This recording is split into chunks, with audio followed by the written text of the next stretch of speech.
ഈശോമിശിഹായ്ക്ക് സ്തുതിയായിരിക്കട്ടെ. യേശു ഉച്ചത്തിൽ നിലവിളിച്ച് പറഞ്ഞു, പിതാവേ, അങ്ങയുടെ കരങ്ങളിൽ എൻ്റെ ആത്മാവിനെ ഞാൻ സമർപ്പിക്കുന്നു. ഇത് പറഞ്ഞ അവൻ ജീവൻ വെടിഞ്ഞു. ലൂക്ക 23:46. ഇന്ന് ദുഃഖവെള്ളി. മർത്യകുലത്തിൻ്റെ പാവങ്ങൾക്ക് പരിഹാരത്തിനായി മനുഷ്യന് സങ്കല്പിക്കാൻ പോലും കഴിയാത്തത്ര പീഡാസഹനങ്ങളിലൂടെ കടന്ന് കാൽവരിമലയിൽ ഈശോ ക്രൂശിതനായതിനെ അനുസ്മരിക്കുന്ന ദിനം.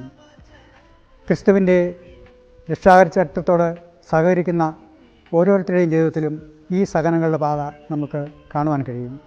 തൻ്റെ പുത്രൻ്റെ അതിദാരുണമായ മരണം കണ്ട മാതാവ് സഹിച്ച മനോവേദനകൾ ഇന്നത്തെ സുവിശേഷ ഭാഗത്തിൽ നമുക്ക് കാണുവാൻ സാധിക്കും. ഈശോയുടെ സഹനങ്ങൾ മനസ്സിൽ ധ്യാനിച്ചുകൊണ്ട് നമ്മുടെ ജീവിതത്തിലെ സഹനങ്ങളെ ഈശോയുടെ കുരിശോട് ചേർത്ത് വയ്ക്കാനുള്ള കൃപാവരത്തിനായി ഈ ദുഃഖവെള്ളിയാഴ്ച നമുക്ക് പ്രാർത്ഥിക്കാം. ഉൾമുടിയണിഞ്ഞുകൊണ്ടു